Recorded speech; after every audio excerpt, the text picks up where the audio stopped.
Spend less time in the laundry room and more time doing the things you love. Introducing the Samsung Smart Top Load Laundry Pair, now available at Lowe's. The washer's large capacity means you can fit more in every load. Plus, its super speed setting washes a full load in only 28 minutes. Shop the smart washer that will streamline laundry day, backed by Lowe's Price Promise. Based on using super speed on a normal cycle with an 8-pound load. Terms apply. See Lowe's.com/price promise for details. U.S. only. That's the ease at which you get information. You're always connected and informed. No waiting. So if you're living with diabetes and still using old tech and finger sticks to read your blood sugar, what are you waiting for? US Med carries continuous glucose monitors, which provide real-time readings of blood glucose levels and accepts Medicare and over 800 private insurers. Visit usmed.com/radio today. That's usmed.com/radio today and manage your diabetes as easy as... Hey, this is BJ. Thanks for listening to our show's podcast. If you're a fan of all things geeky, you should check out my other podcast, BJ Shea's Geek Nation. We have new episodes every day, and you can check it out at bjgeeknation.com. Your driver's license is important so you can get back and forth to work, get your kids to school, and back and forth to daycare. If your license has been suspended because you can't pay your tickets, you can't do any of those things. Let's talk about Chapter 13 bankruptcy. You may have heard the tickets cannot be discharged, but they can be dealt with in a Chapter 13 case. Why not come in for a free consultation? The chapter you choose will make all the difference to your getting back legally on the road. Let's design a plan to pay off your tickets and restore your license immediately. I'm attorney Travis Gagne. Please contact me today at choosetherightchapter.com. That's choosetherightchapter.com.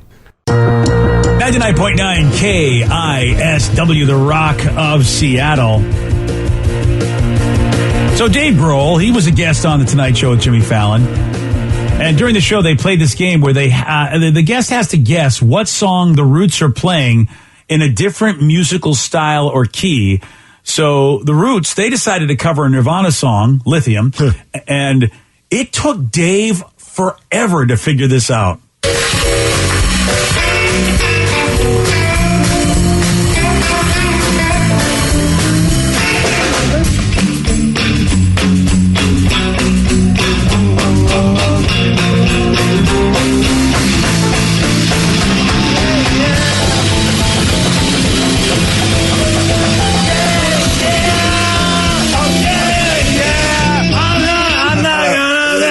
Song. I know. I don't know my song.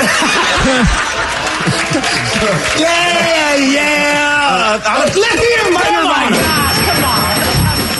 Dude, in all fairness, I didn't even know what the hell they were playing. And that's like a shortened clip. Like, they went on for like another 30 seconds before that. And it was like super jazzy. And it sounded cool, but I had no idea. It wasn't until the end that I could semi-recognize it. But yeah, I'm with you, Steve. I would have been in Dave's shoes. Yeah, but that's also because we knew the song going into it. So, like, we're waiting to hear something. Like, if you had no idea what they were doing, I mean, if I'm Dave Grohl, I'm thinking it's probably going to be a Foo Fighters or Nirvana song. But, yeah, dude, that was pretty impressive how much they changed it. Yeah, that's a tough game. And then that was Jimmy that was doing the yeah parts to try and help him. Yeah, he was helping. I could tell with that one, yeah. Jimmy's like, this is falling apart. Dave doesn't have any idea. That's a tough part, man, because, you know, it's been a while, right? I mean, it's a long time ago with some of these songs that Nirvana did. So, you know, you're asking a guy to sort of, like, listen to some bizarre version of it. It's, it's a tough one. I think it was an interview with Dave where he was talking about, like, how, you know, he doesn't listen to Nirvana at home, doesn't have any ill will towards the band. It's just not something that he, like, listens to at home. So it always trips him out when he's, like, driving around with his kids, and his daughter will recognize, oh, that's the Nirvana band that you were a part of. He's like, well, how do you even, like, know that? She's like, oh, I hear it all the time on the radio. And it was a trip to him to know that, like, his daughter was aware of Nirvana, even though, like, she knew he was in the band, but, like, it wasn't like he's, like, playing their music at home, like, hey, get used to this discography. You need to know every song by this band. Like, she was just a fan of Nirvana because it's the song she hears on the radio. Not because Dad's in the band. And I don't think I wonder if Dave is really aware. I mean, maybe he is, because when Dave was growing up, how many, there were bands like Led Zeppelin that were on the radio all the time. And I don't know if he's aware that Nirvana's at that status with some radio stations where. Oh, he has to know. You hope he would know, because to him being surprised that his daughter's heard it, if she listens to the radio, she's going to hear Nirvana, just like when he was growing up, you're going to hear Led Zeppelin because they're that powerful of a band. Yeah, but I mean, he has to be super aware. I mean, every time he gets a paycheck from the royalties, he's like, oh yeah, I was in the biggest band in the world for a brief period of time. Yeah. And I continue to still get a paycheck for that. How trippy is that, though? Like, your kid is going, oh yeah, that Nirvana band you were part of. Like, you've got a child old enough to have a conversation about that band with you when you were a child yourself, pretty much, when you were in that band. Yeah, it was kind of cool just to hear him talk about how she would ask him questions about Kurt, and it was a whole different mindset, because it's not an interviewer asking you about your relationship with your now no longer with you, your old bandmate. It's your kid, and so it's like a whole different conversation to have. And that could be an amazing conversation, especially when you're talking about mental health and you want your kids to obviously go through life and know they can talk to you about anything. So I imagine that had to be a pretty powerful conversation. Yeah, easily. I mean, that's pretty cool. I got to imagine, to know that he has that legacy, that his children are now aware and fans of his old band, without him trying to push it on them. Because if I was in Nirvana, that's all you get to listen to. Dad, not that band again. Yes. Steve, I can't wait until you and Tater Tot get to have conversations about when you were in Stone Temple Pilots. Oh, gosh. Those are going to go on for days, man. There's so much to share about that. Dude, it is really, when you think about it, because context is everything. Because his kid did not grow up at the time that you grew up, Steve, and the band was so influential to you and that entire Seattle sound. I mean, They spoke to a generation of people who, didn't feel like anyone had their voice, and this music became that voice of that generation.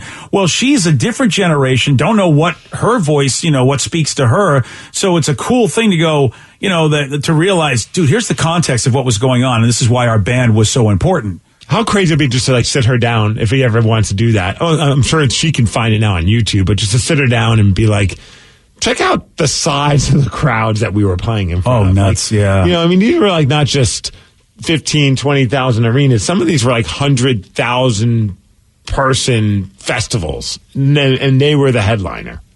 Yeah, and it is, and it's completely crazy now, just how what becomes popular now and what's important now. I just saw this article about the Linda's Linda or the Linda Lindas or something like that. Oh, the girl band. Yeah, that girl band that just played in a library, and because they went viral with this song they made at this library performance, they're now they got a record deal. They got a label deal. Yeah, and I mean, I listened to the song and I heard what the song was based on and how they were motivated to write the song, and I mean, it is just that's a voice that will speak to somebody, Steve, just like Nirvana spoke to you and spoke to a lot of people, and it is just wild to see how things, become, if you will, become the voice of a generation. Because there's no doubt about it, the Linda Lindas, their song is important because of the context of how it was created. And what did they get signed to Epitaph? Yep. Which is like Bad Religion, and a bunch of other great punk bands have been on that label. Yes, sir. Yeah, yes, ma'am. Yes, ma'am. And one of the kids is 10? Yep. One of the kids is 10, and they've got a record deal. That's just unbelievable. They range from age 10 to 16. And they've been mentored by Karen O, who's in that band, the Yeah Yeah Yeahs, which is pretty cool. They were super popular for a brief period of time, 10 years ago. Yeah. But still a really good band. So that's not a bad person to have on your side. Yeah. Oh yeah. I bet they're stoked. It's so it's man. What about? I wish it had happened to my old high school band, Elderly Destruction. If someone would have just Elderly Destruction would have helped us out with our hit song, Anticipation of Death. Yeah, you just needed the internet, man. And our other song, Bloodbath. I laugh. Bloodbath would have been huge. It was a good song. I laugh as if my cowbell in it too. If my middle school band was better, it was called Infest. Infest. It's spelled ENFEST with the F backwards because corn. Infest. Wow. What was your hit song? I don't think we had any songs, dude. I think we were just have a single song. We're gonna call ourselves a band. We just had a band name. Yeah, we had the band name. That's all that matters. I don't even think I played guitar yet at that point. That was when I was 13. I'm like, we need to start a band so we could be cool, and then it turned into Active Rage. with a K instead of a C. Oh, I thought that was like a style of music. No. Yeah. So you guys definitely the only influence Korn had on you was basically just spelling things wrong and putting letters backwards. Yes. Letters. Our band was just a bad thrash metal band, and we were we basically took this. There was a group called Nuclear Assault, which was popular on Headbangers Ball, and that was like a band we obsessed over. So we would just take their lyrics and change a couple words and make them our own songs, but they were basically straight up Nuclear Assault lyrical like ripoffs. It's a great cool book report. Yeah. Pretty much. Yeah. And then our guitarist, though, even though we were a thrash metal band, he wanted to be like the Slash of the band. So he started smoking just so that he could play the guitar and smoke a cigarette. Like he wasn't even. Of course. We're like, "Are you really smoking?" He goes, "Yeah." I'm like, "Why?" He goes, "Well, I want to look like Slash." Oh, okay. And he was like, he'd have like a stupid hat on, and it was so That's bad, awesome. dude. That is so awesome.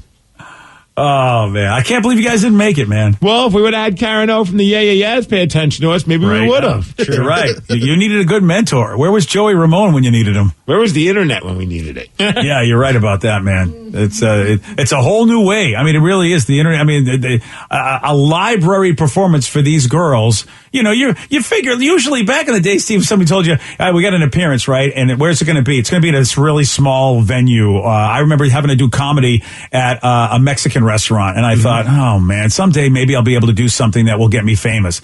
So the idea of going to a library and that actually got you famous, only the internet could make that happen. Otherwise, this is, a gig you've got to do because it's the only place that will have you, a library. Yeah, and I mean, these kids are super adorable from age 10 to 16 or something like that. It's just, and they just look like little rock stars. It's super fun to watch. And the lyrics are so great. Yeah. Just in terms of what the whole song's about. It's so good. How about one text said my band was called the Slippery Cheese Monkeys? Nice. That's I a like cool that. name. I kind of wish I got like the big bands. That would be a fun, like, I don't know, documentary or like a docu-series on Netflix. I'm pitching it, and I don't want even a dime from it. But every band that you find like those big bands nowadays, and they have to track down their first band's like video or demo, and then it's just like, like recently Duff McKagan just re-released his first punk band when he was here in Seattle, and I can't remember the name of it. Oh man, and they're super good. Like they released a record that has Greg from Mother Love Bone on the drums, and it's that's cool. It's just it's a trip. It's The Living? The Living, yes. Yeah. And that was like before he left Seattle to go on and become the bassist for Guns N' Roses, but this was just when he was in a punk band, and they're called The Living, and the record's now on like Spotify and Apple Music and YouTube or wherever you want to hear it. And it's super fun to hear Duff McKagan at that age. He's a teenager. Yeah. Do you still have your first performance somewhere? Yes. Yeah, so do I. I remember I have the video. I have to find it again and post it. I think I had it at some point, but it's like it's bad. But it's we rented out like a recording studio, not like a practice studio where they had the drums and they had the amps, and we just went in there and one of our buddies filmed it, and we were just jamming our own songs and then covering Faster Pussycat and Metallica. We were terrible, but it was so awesome, man. It was some of the best times. Yeah, mine was, we were 14 years old and we played at my church's youth group. There was like a lock-in and they were like, you're in a band, you can provide entertainment. And I was like, yeah. So we Jerry rigged everything. I didn't have a guitar amp, so I plugged my guitar into the PA system, and man, it is the worst thing I've ever seen. However, my mom put it on a DVD for me, so I still have it, and I'm like, so humbling. Our first big show, I remember it was at the actual school. They would let us on Fridays put on concerts. Like when school ended, right at 5 o'clock, you could have a concert. And it was this is an all boys Catholic high school. And I remember it stopped though when our buddy's band they were called Necromancer. Oh boy, yeah. So it's and they're singing about doing awful things to dead people. Yeah, in a Catholic high school. I think that's not going to fly. We got away with it forever because some of the bands that we were playing, they were all rather dark. It was just because you love metal, so you thought, okay, we got to sing about killing things, and that was just that's just what you thought you had to do. Well, listen, if you want to be in metal, you have to sing about killing things. We love Slayer, and we're like, okay, South of Heaven, let's cover that at a Catholic high school. Wow. Yeah. They when Necromancer performed, that's when they decided, it's time to end this. And we never had another concert at our high school. Yeah, that'll be it. Thank you for coming, boys. That's amazing. So we started playing at this place. It was actually a big claim to fame. That was where Andrew Dice Clay got his start in Brooklyn, New York, called the Crazy Country Club. And it was like a bar that let all these high school bands play and just let us drink, too. Nice. That sounds about right. Shocking. How many years ago was this? Oh, dude, it's like 90s. Yeah, there we go. Yeah, last year. That's That place is no longer around for... What's the phrase? It was a different time. They give you drink tickets. They're like, I'm 16. Awesome. Yeah, that, wow. We got a man that found $1 million scratch-off ticket. That's right. It was worth $1 million. And then found the person that bought it and then gave it to her. The story's incredible. You're going to hear from him at 8:19 on The Rock. BJ and Migs, mornings on The Rock, 99.9 KISW. Spend less time in the laundry room and more time doing the things you love. Introducing the Samsung Smart Top Load Laundry Pair, now available at Lowe's. The washer's large capacity means you can fit more in every load. Plus, its super speed setting washes a full load in only 28 minutes. Shop the smart washer that will streamline laundry day, backed by Lowe's Price Promise. Based on using super speed on a normal cycle with an 8-pound load, terms apply. See Lowe's.com/price promise for details. U.S. only. Have we figured out how to explain deja vu? How do chameleons do that thing they do? Do you really need to wash your blue jeans? Yeah, you do, but how often? Hey, my name's Mike Simpson. I've got a podcast about curiosities. It's called I've Got Questions. We go through my list of random stuff and yours. Please participate. Send me your questions. I'll find someone to answer them. We've talked about our true crime obsession, how grocery stores are tricking us, super secret flight attendant stuff.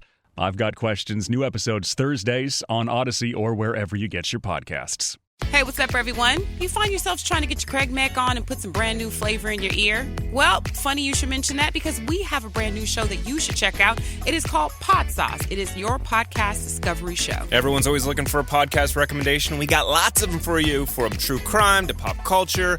And you can join us each week as we dish on all of our favorite podcasts out there. So make sure you download the Odyssey app and search Pod Sauce or head on over to podsauce.com. We got you covered, guys. 99.9 KISW, The Rock of Seattle. A Massachusetts woman bought a Diamond Millions scratch-off in March at a store where she was a regular, and then she left it behind when she thought she'd lost. But the ticket was not fully scratched off and sat in a pile for 10 days until the store's employee, who was the son of the store owners, discovered it was $1 million winner. Wow. Oh, here's the dilemma. Yeah. You kind of know her, but would you give it back? Yeah. I mean, she was a regular, they say, so that's how they were able to find her in the first place. But that's a dilemma, Steve. I mean, she wouldn't know she won. Right. She already assumed that she lost. She threw it away. She threw the money in the trash. Yeah. His family decided to return the ticket to the lady, and here he is talking about how when he found this. One evening, I was going through the tickets from the trash and outside, and I found out that she didn't scratch the number, and I scratched the number, and it was $1 million underneath the ticket. Oh, gosh. Oh, God. So the store, though, gets like a... Wow. Typically, I don't know how it works with like scratch-offs, but isn't it like you win a lottery, the store gets a little bit of a finder's fee or whatever it is, like a kickback? I've heard of that before, yeah. So I wonder if that's like the family's like, hey, we're not going to get the $1 million, but we're going to be taken care of, and it's a good story, and it's good PR, and I don't know. Like, I'm trying to that's a tough one, man. $1 million is a game changer, and she threw it away. Yeah, they raised that kid right, that family, because it was the family that decided to give it back to her. So he must have said, hey, look what I found, went to the family, and they were just like, yeah, this is the right thing to do. And, of course, here he is talking about her reaction when he gave her the ticket she thought was trash and was not. As soon as she came in, I handed her $1 million ticket, and she freaked out and cried like a baby. She sat down on the floor right here. I know he didn't mean it that way, but it sounded like he's like mocking it. She cries like a baby. She cried just like a little baby. I would too, though. If I walked into a store I always go into, like, hey, you threw this away, but actually it's $1 million winner, there'd be tears of joy. Yes. What do you do for that store, Steve? I know like the lottery's supposed to do something for the store if we're right about that, but you as the recipient of this, what you thought was trash, how much do you give the guy, the store? What do you do? I promise I will always come back. Oh, there you go. I will always buy something from your store every day. And when I make my post on social media about how I'm a millionaire, I'll have your store in the background. I'll tag you, yeah. Yeah, I'll tag you. That's Okay. that's like Bitcoin these days. You know, it's worth way more than you think. And I'll buy all the hot dogs. Okay. Buy all So the you hot are dogs. going to, are you really going to shop there for the rest of your life? Even if you can get things cheaper, whatever they sell, you're going to buy. I'm going to be loyal to that store. Yeah, I give you my word on that. All right. I mean, I think that's fair. I mean, you got a customer for life who's already been a customer, but now, everything you can buy there. Because look, maybe she was buying milk somewhere else because, in Massachusetts, the market basket, supermarkets have a good deal on milk, probably better than a convenience store, but you got to go there, huh, buddy? So someone said that the store got $10,000. That's kind of what I'm seeing, that in Massachusetts, you do get a bonus of $10,000, but it also depends on what state you go to. You might get more. Well, then they got $10,000. What That's more do you still want not from me? bad. Yeah, if you're the family, does the kid get the lion's share of that? Because he helped the family get $10,000 by finding the ticket too. Because I think I'd told him a few $1,000s to be like, hey, thanks a lot for making this happen. Oh, all right. So Depends on how much after taxes. You probably, let's just say you get $600,000. Let's just say you get taxed 40%. That's probably the highest I think you get taxed for this. So you get $600 grand. How much you giving him? $6,000. All right, there you go. You're giving him 1%. Yeah, that's not bad. Is that 1%? Yeah, 1%. I think that's nice. Yeah. I'd take him on a trip with me. That's kind of awkward. No, just give me the money, Rev. Oh, okay. Wait, like, fine. hey. You just want the cash prize then? Fine. Yeah, it's like you've got to take a trip with me as your prize for being a good citizen. I want to give you something. Really? What? A trip to Hawaii. Oh, no. Wow, that's awesome. Yeah, but you're coming with me. Yeah. In the same room. Oh, we do all the same things. Okay. Yeah, aren't we best friends now? This is really a punishment, I feel like. Somebody says if you work at a store that sells the lotto tickets, it's illegal to claim any winnings. So he really didn't do anything that special. He just didn't want to get in trouble. Oh. And they wanted to make sure they get paid. Yeah. Oh, I guess that makes sense. You couldn't really claim it. Yeah. Otherwise, I'd just be like scratching everything. Yeah, right. Until I found him. Yeah, that would. I've been to the town that this happened in, actually. Yeah? Does it seem like a very honest town? I mean, I guess it has an Olive Garden. Oh, yeah. Oh, what town is that, Danny? Springfield. Oh, yeah. Springfield is really like, it's the nicer part of Massachusetts. Does it have a Red Lobster also? It does. Okay, I was going to say, with one comes the other. That was a dilemma that because Lily's favorite restaurant is Olive Garden. And so we drove down there. It's like a 2-hour drive to get there. But we went because she wanted to get Olive Garden. And she was like, wait, there's Red Lobster. Little did we know, we should have just bought lottery tickets. Yeah. That's the moral of the story. Do you guys pick up the trash lottery tickets that you see like on the street at all? I always do for this specific reason. What would you do if you wound up winning from that? I would cash it in and then win the money. Yeah. See, they were able to find her because they knew she was a regular, and how about he knew that was her ticket that she threw away? That's like how specific. I don't know. I mean, I imagine you sell a lot of lottery tickets. That he knew that it was hers. Unless she's the only one that goes in there and buys lottery tickets. Like she's the sad sack that's there every day buying them, never wins. So that stack of garbage is all hers. Yeah. Wow. $1 million though, good for them. That's just nuts, man. And he gets in there and they get $10,000. So heck of a find. You mentioned Olive Garden and your daughter loving Olive Garden, Danny. She's coming to town for the first time. Have you scattered out the Olive Gardens and figured out which one you're taking her to? Oh yeah, South Center. Nice. We will be there probably at least once a week when she's here because she loves Olive Garden. It's unfortunate they don't have the Rainforest Cafe because I feel like we could change her into a Rainforest Cafe type of person. It's probably true, actually. Yeah, instead DTF took that over, Steve. Sorry, buddy. What about Twin Peaks? You think she'd be a fan? Oh, that's she'll be. I love it. Yeah, take her there. Yeah, she'd love that. Yeah. And so, hey, and plus South Center, you get that whole mall right there, Danny. I mean, that's a party for all of you. Yeah. I text said I'll forever determine if places are good now based on if they have an Olive Garden. So true. A great barometer. You pretty much know at least it's a decent sized city. Like, when you go through a town, like how big is the town? If they have an Olive Garden, you go, all right, I guess it's probably a decent sized town. They'll probably have a lot of things I know. Right. Are you a Denny's town or are you an Olive Garden town? Exactly. Yeah. It's so if you got an Olive Garden, you probably got stuff. All right, I'll probably find a Target. I'll find a Walmart. Those are the sort of landmarky things. You might find a Kohl's if you're lucky. Hey, if you want to be fancy, Olive Garden, Kohl's, they could be. You could be lucky. If you're going fancy, you got a Michael's. Yeah. Oh well, Michael's. Yeah, you definitely will have a Michael's. Writing. Yeah. Fancy. Oh, yeah. The craft store? Yeah. Okay, for some reason. You got everything there, though. Yeah, no, I love Michael's. I'm a Michael's girl, but I got Vicky confused. I thought it was a clothing store. Don't they have clothes there, too? Like, to the tie-dye, sure. Yeah. To the tie-dye. To the tie-dye. I thought Michael's not- a it was Marshall. like- I'm thinking Marshall. You're thinking That's what I thought. Marshall. Yeah, That's why I was Michael's confused. doesn't have clothes. Well, they do, but like Vicky said, it's just like white For t-shirts. arts and crafts.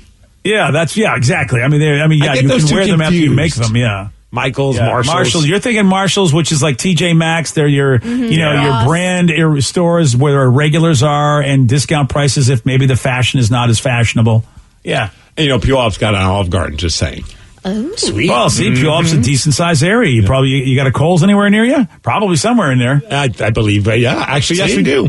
Yeah. And a Red Lobster? I don't believe we have a Red Lobster. I was just How is thinking that about possible? that. I know. What? There must have been a falling out. Wow. I could be wrong. Puyallup doesn't have, well, then Tacoma's probably got it. Is that why? Is Tacoma got the Red Tacoma's Lobster? got a Red Lobster, Federal That's Way. what- yeah. Yeah, and Puyallup doesn't got that, man. Well, you got to go see. That's the thing. Fetty Way and Tacoma took it, and Puyallup got robbed. but we do have a crumble, and that's more important. Yeah, that is. But see, that's just a happy accident. I really think they made a mistake because there should be a crumble in Bellevue long before Puyallup. I'm very upset over this. In fact, just got a text that says, "Guys, it's Tuesday. You have yet to talk about what crumble cookies are this week." Oh my God. Well, isn't our buddy Kevin? Isn't our buddy Kevin on Twitter? He usually tweets us all this stuff. Kevin's kind of falling down on the job. He did it once. Now we're going to make it his thing. Yeah. Okay, it saves us the work, doesn't it? Well, I'm looking at the crumble cookies menu right now, and the confetti cake is one of them. Yes. Oh, it's got a pink vanilla cream cheese frosting, BJ. That's my favorite. I mean, I'll go for that. I mean, I won't turn it down. Not my favorite, but if you gave it to me, I'll eat it. What about Rocky Road? That's my mom's favorite. I will eat that. Well, you should get one, box it, and send it to her. I should. There ain't no crumble cookies in New Mexico. I don't know what this is, but the description is fantastic. It's a Kentucky butter cake. Oh, yes. Vicky, would you mind reading the description? A yellow buttery cake cookie dripping in a melt-in-your-mouth buttery glaze. Oh, geez. Wow. And they just sold one. Yep. Oh, and then a chocolate featuring... Oh, wow. Andy's Mint. Speaking of Olive Garden. What's up? Look at the Andy's Mint at the end of it. Yeah. A cool mint chocolate cookie rolled in Oreo crumbs, topped with a refreshing mint buttercream frosting, and dusted with Oreo crumbs. Yum. Yeah, that's Where's that's the worth a Andy's try. Mint and all that? The mint cream, Steve. Yeah, but they didn't even... Okay. I thought you... I mean, when you have mint cream and it's Andy's, where do you want them to put the mint? I'm afraid where you want them to put the mint. I want you to come to my room and I want you to put it on the pillow, damn it. You know what? Yes, I want to butt chug that Andy's Mint. Well, these all look delicious. Yeah. Yes, they do. Thank you very much, Texter, for reminding us that we let you down. I don't know why, but the Kentucky butter cake, that one's really like catching my interest, and it seems very basic. Yeah. Oh, but butter cake is so good. It melts in your mouth, according to them. Gotta love that. Yesterday, Steve, he did get this one right. A boo is what kind of animal in Disney's Aladdin? I was going to say Simpson. I don't know, man. I haven't gotten to that one yet. Can you come back to me maybe next week? I'm going to say elephant. No. Turtle. No. A monkey. Yes. Unbelievable. And actually, one of our listeners said, of course, he was an elephant in the movie as well. So Steve got two of them right, not having ever seen the movie. Nope. So frustrating. The luck bomber that he be. But hey, maybe he won't be so lucky with you. Take a shot. 206-421-ROCK. We're playing Beat Migs at 8:47 on The Rock. Today's podcast was brought to you by Travis Gagne, bankruptcy attorney. Here's another question from a listener. How long is a bankruptcy going to affect my credit rating? Of course, most of the time, by the time we're talking about filing a bankruptcy, the credit has already taken a huge hit. Chapter 7 is going to affect it more negatively than Chapter 13. Chapter 7 stays on your credit report for 10 years from the time you file. It usually takes 7 or 8 years for your credit scores to get back into the normal range in a Chapter 7 case. However, your credit will start to recover even in Chapter 7 after about a year. You'll be able to get credit again right away, usually before your case is even over.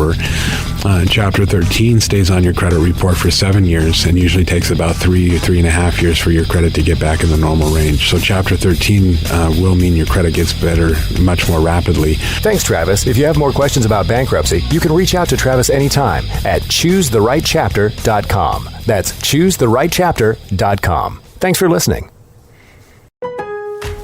Spend less time in the laundry room and more time doing the things you love.